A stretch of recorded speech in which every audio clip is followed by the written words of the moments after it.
이 냄새는 진짜 비슷해요. 천만관객 영화의 냄새. 그런데 천만관객은 아마 무리겠죠. 2001년에 개봉했던 친구 이후로는 24년 동안 600만 이상 흥행 영화조차 한 편도 안 나왔습니다. 이런 자료만 봐도 1년 12달 중 최악의 비수기는 압도적으로 3월이라는 걸 알 수가 있고요.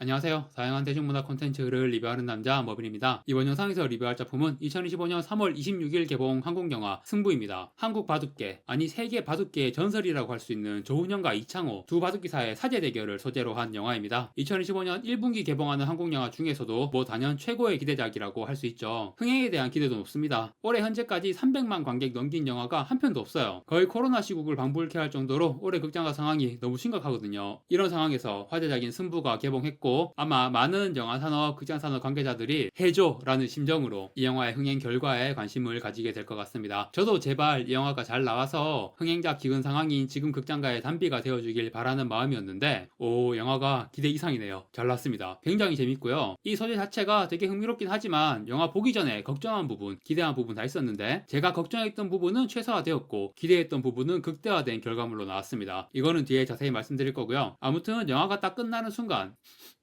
이게 무슨 냄새지? 천만관객 영화의 냄새가? 딱 그런 기분. 절대 자주 있는 일은 아니에요. 몇 년에 한 번 정도 있을까 말까? 끝나자마자 야 이거 천만관객 가겠네 싶은 영화들이 있거든요. 예를 들어 범죄도시 2를 봤을 때가 그랬어요. 범죄도시가 3편, 4편은 이제는 그냥 시리즈 이름빨로 천만관객 넘긴 거지만 2편 나올 때는 아직 그 정도는 아니었기 때문에 천만관객이 예상되는 그런 영화는 아니었어요. 그런데 영화 딱 끝나자마자 이건 무조건 천만관객 거의 확신이 들 정도로 영화가 진짜 한국 관객들 취향에 너무 딱 맞게 나왔다라는 그런 느낌이었거든요. 승부도 마찬가지로 물론 범죄도시 와는 장르도 다르고 좀 다른 방향의 재미이긴 하지만 그래도 역시 너무 한국 관객들 취향에 딱 맞게 영화가 잘 나왔다는 느낌이었습니다. 이 냄새는 진짜 비슷해요. 천만관객 영화의 냄새. 그런데 천만관객은 아마 무리겠죠. 영화의 흥행 요인은 사실 개봉 시기가 거의 절반이거든요. 이 자료 한번 보실게요. 7월, 12월이 천만관객 영화가 가장 많이 나온 최대 성수기 시즌입니다. 반면 한 편도 나오지 못한 달은 3월, 6월, 10월이거든요. 3월하고 10월은 최악의 비수기 시즌이에요. 3월하고 10월 공통점이 있습니다. 방학 끝나고 명절 지나서 비수기가 오는 패턴이 딱 보이죠. 그게 딱 3월하고 10월이에요. 6월에 천만관객 영화가 없는 건 좀 의외인데 이때가 주로 헐리우드 블록버스터가 많이 개봉하는 시기거든요. 그런데 천만관객은 외화보다 한국 영화가 절대적으로 많아요. 그래서 헐리우드 블록버스터가 많이 개봉하는 6월에 오히려 한국 영화 대작들이 별로 개봉 안 하다 보니까 그래서 6월에 아직 천만관객 영화가 없는 것 같고요. 3월, 6월, 10월이 지금까지 천만관객 영화가 없는데 그래도 각 월별 탑3 흥행작을 비교해보면 3월이 정말 압도적으로 저조한 걸 알 수가 있죠. 2001년에 개봉했던 친구 이후로는 24년 동안 600만 이상 흥행 영화조차 한 편도 안 나왔습니다. 이런 자료만 봐도 1년 12달 중 최악의 비수기는 압도적으로 3월이라는 걸 알 수가 있고요. 3월부터 4월 중순까지 비수기 이어지다가 4월 말에 보통 마블 영화 개봉하면서 어벤져스가 1, 2, 3, 4편 전부 4월 말에 개봉했어요. 올해는 썬더볼츠가 4월 말에 개봉하고 그리고 범죄도시 시리즈는 아니지만 비슷한 느낌의 마동석 영화 거룩한 밤 데몬 헌터스가 역시 4월 말에 개봉합니다. 아무튼 3월부터 4월 중순까지가 최악의 비수기라서 이 시기에 개봉하는 영화는 정말 흥행이 힘들어요. 승부가 만약 서울의 봄이나 범죄도시 2편 개봉했던 그 시기에 개봉했다면 그리고 논란이 되는 상황들이 전혀 없다면 진짜 범죄도시 2편만큼 이거는 천만하게 무조건이라고 확신을 했을 거예요. 하지만 주연 배우 유아인의 논란이 터졌고 그 논란이 너무 심각해서 이 영화가 아예 개봉도 못할 수도 있다는 예상도 나올 정도였죠. 극장에 걸리지 않고 OTT로 풀리겠거니 그렇게 예상하는 사람이 많았어요. 그런데 비슷하게 주연 배우가 논란을 일으켰던 소방관이라는 영화가 2024년 연말에 개봉해서 흥행에 성공을 했습니다. 그리고 승부는 유아인뿐 아니라 더 비중이 크다고 볼 수 있는 또 다른 주연 배우 이병헌이 있기 때문에 이거는 이병헌 영화다라는 식으로 유아인이 일으킨 논란의 이미지를 지우고 개봉하는 걸로 결정을 한 것 같고요. 다만 개봉 시기 자체는 그래도 좀 눈치 보면서 조용하게 개봉하는 느낌으로 비수기에 개봉을 하는 것 같습니다. 사실 유아인의 논란 때문에 천만관객급으로 대중들의 뜨거운 호응을 얻는다는 게 애초에 무리라고 판단한다면 그냥 조용히 비수기에 개봉해서 입소문으로 야금야금 흥행해 보겠다는 전략인 것 같고요. 충분히 이해는 됩니다. 그런데 아무리 유아인 논란이 심각하다고 해도 유아인이 예고편에도 안 나오고 스틸 것도 없어요. 이 리뷰에서 유아인 이야기도 많이 할 건데 자료 이미지가 없이 해야 할 것 같습니다. 무슨 무한마도도 아니고 이게 뭐냐고. 아무튼 이 영화가 나무위키 보니까 손익분기점이 180만이던데 이병헌, 유아인이라는 대형 배우가 주연이지만 액션이나 뭐 그런 장르가 아니라서 제작비를 잘 아껴서 만든 것 같아요. 친구 이후로 24년 동안 3월에 개봉한 600만 이상 흥행작이 없지만 이 영화가 손익분기 넘겨서 300만, 400만, 500만 정도 흥행 현실적으로 충분히 노릴 수 있기 때문에 특히 비수기라서 오히려 좋은 점, 경쟁 상대가 없다. 물론 지금 극장가에 좋은 영화들 많이 걸려 있어요. 그런데 대중적인 흥행은 거의 안 되는 영화들이라서 사실상 4월 말까지는 계속 빈집입니다. 일단 손익분기는 뭐 당연히 넘겨야 하고 거기서 좀 더 흥행해서 올해 첫 300만 돌파 영화가 되는 거를 목표치로 잡아야겠죠. 그런데 봉준호의 미키 세븐틴이 지금 관객수가 290만 원절이라서 미키 세븐틴이 먼저 300만 돌파할 수도 있어요. 아무튼 저는 승부가 비수기 개봉에 유아인 논란까지 있어도 300만까지는 충분히 가능성 높다고 보고요. 욕심 같아서는 500만 이상은 좀 해줬으면 좋겠다라고 바라고 있습니다. 처음에 말했듯이 올해 극장가 상황이 너무 심각해요. 제발 해줘 라는 심정으로 이 영화의 흥행 추이를 지켜보게 될 것 같습니다. 자, 제가 이 영화를 보고 천만관객 영화의 냄새를 맡았다고 한 거에 대해서 구체적으로 이 영화가 어땠는지를 이제 얘기해 보겠습니다. 일단 가장 큰 강점은 역시 실화의 힘입니다. 바둑도 일종의 스포츠라고 볼 수가 있죠. 그리고 스포츠에서 뭐 세계의 라이벌이라든가 멋진 명승부 이런 너무 재밌고 흥미진진한 스토리들이 많이 있잖아요. 그리고 스포츠 명승부를 소재로 한 실화 바탕의 영화들이 정말 많고요. 하지만 바둑 같은 두뇌 스포츠를 소재로 한 영화는 역시 좀 마이너하고 특히 실화 바탕으로는 거의 없는 것 같아요. 이런 소재로 실화 아닌 작품 중에서 최근에 유명했던 게 안냐 테일러 조이 주연의 넷플릭스 시리즈 퀸스 갬빗이라는 작품이 있죠. 엄청 재밌고 잘 만든 작품이에요. 이 작품이 아마 2020년 넷플릭스 시리즈 연간 1위를 했을 거예요. 두뇌 스포츠라는 소재의 재미를 정말 잘 살린 작품입니다. 주인공이 엄청 멋있죠. 단순하게 어떤 분야에서 세계 최고가 되는 이야기는 그냥 멋있는 거예요. 그 과정을 정말 재미있고 흥미롭게 그려낼 수 있는 거고 하지만 퀸스 갬빗은 실화가 아니죠. 이 주인공이 실제 인물이었다면 훨씬 더 멋있게 느껴졌을 겁니다. 그리고 만화 원작의 일본 실사 영화 중에 3월의 라이온이라는 제가 굉장히 좋아하는 영화가 있는데 이거는 일본 장기 쇼기가 소재인 작품이고요. 이 작품에서는 주인공이 톱은 아니고 약간 상위권 실력인데 최고의 기사들에게 도전하는 그런 내용이고 모르겠어요. 만화책 보다가 말아서 최근 연재분에서 주인공이 어느 정도 레벨까지 올라갔는지 모르겠네요. 영화에서는 마지막에 쇼기 최강자한테 도전하면서 결과는 안 나오고 끝났던 것 같은데 이 쇼기 최강자 역할을 카세히로가 연기했어요. 조연급 비중인데도 쇼기 최강자라는 카리스마 느낌이 굉장히 멋있었습니다. 그런데 이 작품도 실화가 아닙니다. 하지만 승부의 주인공 조훈현, 이창호는 실존 인물이라는 게 특히 이창호는 영화 끝나고 자막으로 이창호는 바둑 역사상 최강의 기사 중 하나로 손꼽힌다라는 소개가 나와요. 정말 대단하고 너무 멋있는 인물이어서 지금 60대, 70대 세대에게는 이창호 전성시대가 축구의 메시, 게임의 페이커 그런 비슷한 느낌으로 볼 수 있거든요. 제가 그 세대는 아니지만 부모님이나 학교의 선생님들이 이창호를 예로 들어서 말하는 거를 몇 번 들었어요. 야, 네가 이창호 같은 천재라면 공부 안 해도 돼. 뭐 이런 이야기들. 그러니까 지금 젊은 세대들에게 확 와닿게 설명하자면 이게 약간 페이커 전기 영화 같은 느낌이 있는 거예요. 그런데 단순히 세계 최강자의 전기 영화 스토리인 게 아니라 이창호 이전에 최강 기사였던 조훈현과의 승부라는 스토리가 두뇌 스포츠에 국한하지 않고 세상 모든 분야의 스포츠나 승부 분야를 놓고 봐도 이렇게 흥미진진한 사제 대결 스토리는 거의 없을 것 같거든요. 애초에 대부분의 스포츠에서는 스승이 될 정도의 세대 차이라면 이미 은퇴를 했거나 전성기보다 기량이 많이 떨어진 경우가 많으니까 최고의 자리에서 사제 대결? 이 그림 자체가 정말 흔하지 않죠. 이 영화에서 천만관계 냄새가 물씬 풍기게 만든 가장 핵심적인 재료가 바로 이겁니다. 너무 멋있는 세계 최강자들 간의 사제 대결. 이 스토리 자체가 그냥 사기인 거예요. 사실 승부라는 영화가 제작된다는 소식이 처음 나왔을 때부터 이미 천만관객급 기대치가 형성이 되었다고 볼 수 있죠. 하지만 최고급 재료로도 엉망진창인 영화가 나올 수 있습니다. 결국 영화 자체의 만듦새를 잘 뽑아내는 게 중요한데 제가 앞에서 말했던 이 영화를 보기 전에 걱정했던 부분 사실 한국 영화는 되게 자극적이고 뜨거운 영화는 잘 만들지만 차분하고 담백한 스타일로 잘 만든 영화가 잘 없거든요. 소재도 바둑이고 실화 바탕이면 좀 차분하고 담백한 스타일로 만들기를 기대를 했는데 제가 요즘은 예고편을 안 보고 영화를 보려고 노력하는 편이지만 최근 한 달 동안은 극장에서 승부 예고편이 계속 나오더라고요. 그 예고편에서 제일 싸했던 장면 고창석이 이창호가 이겼다고 라고 말하는 그 장면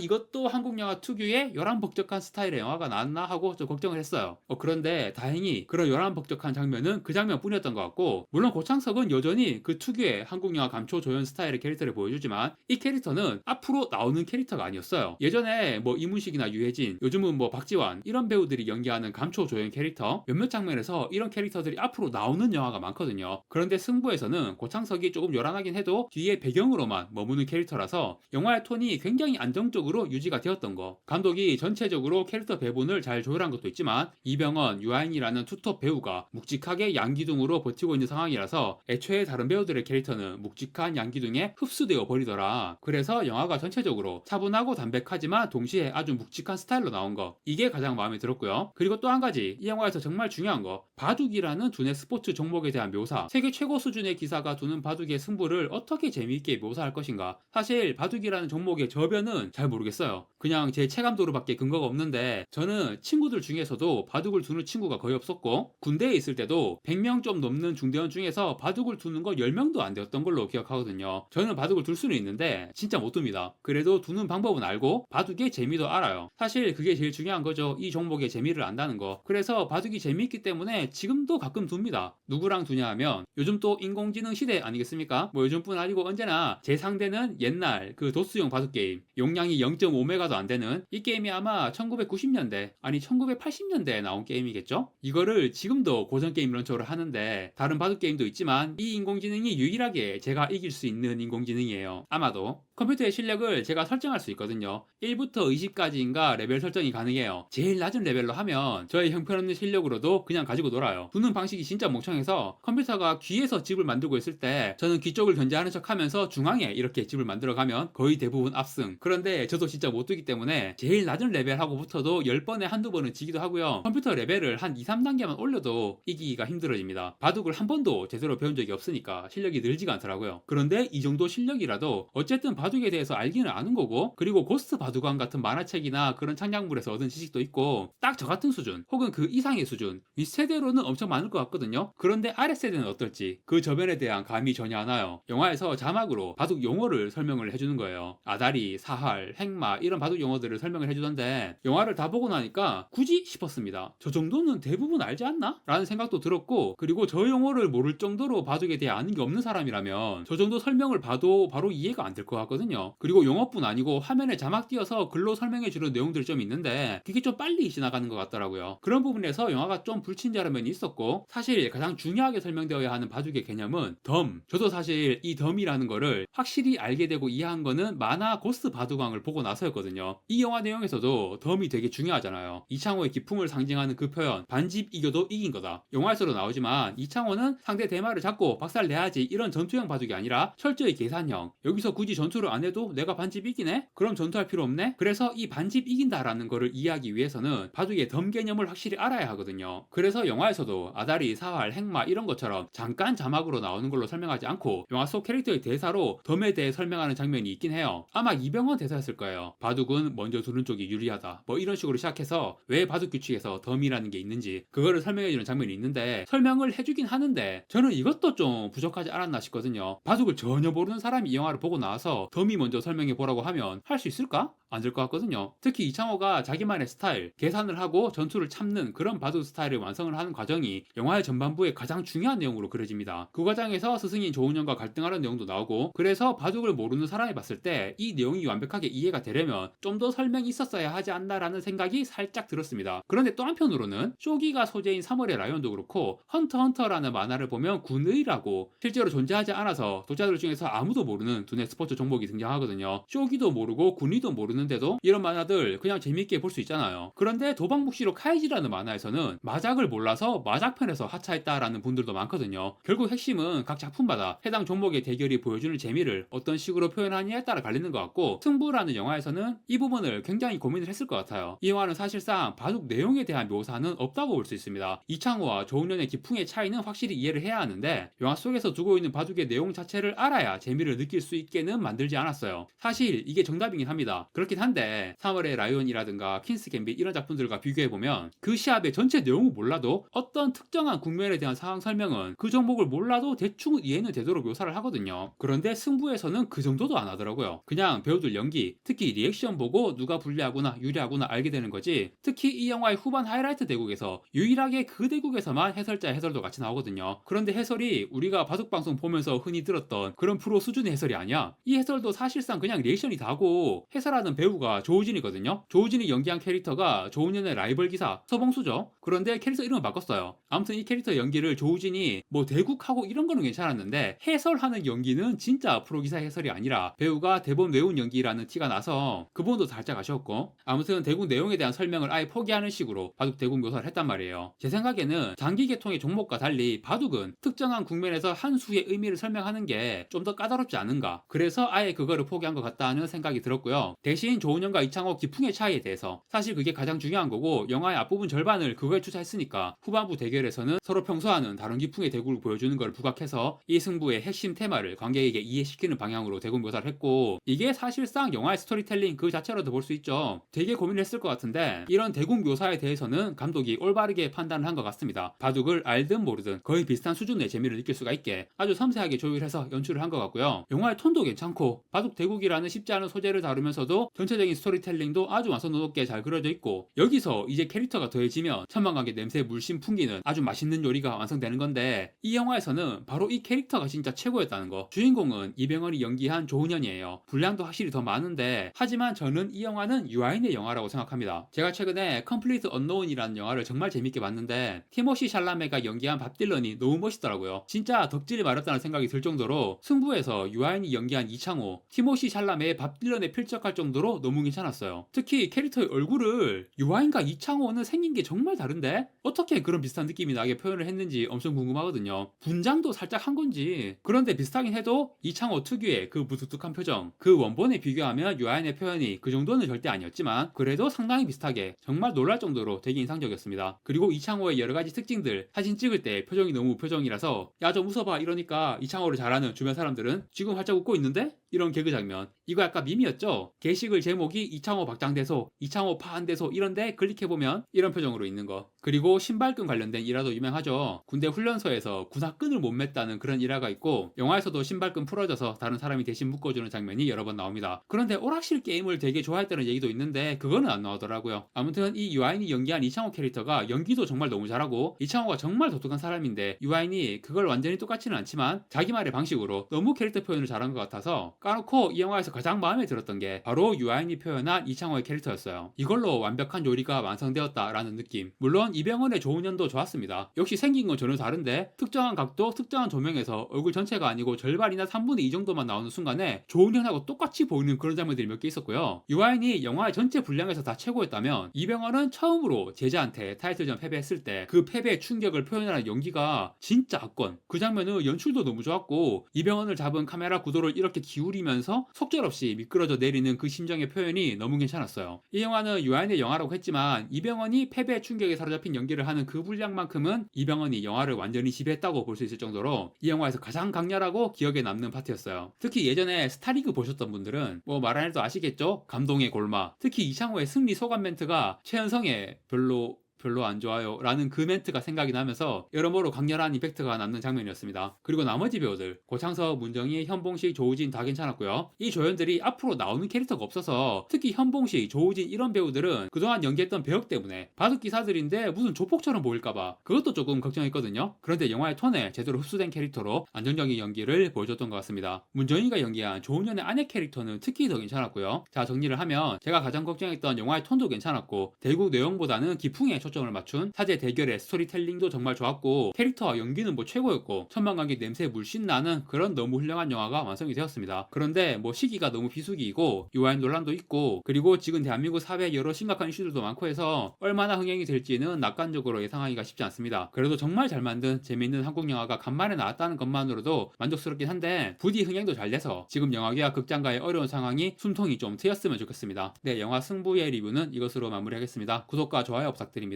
시청해주셔서 감사합니다.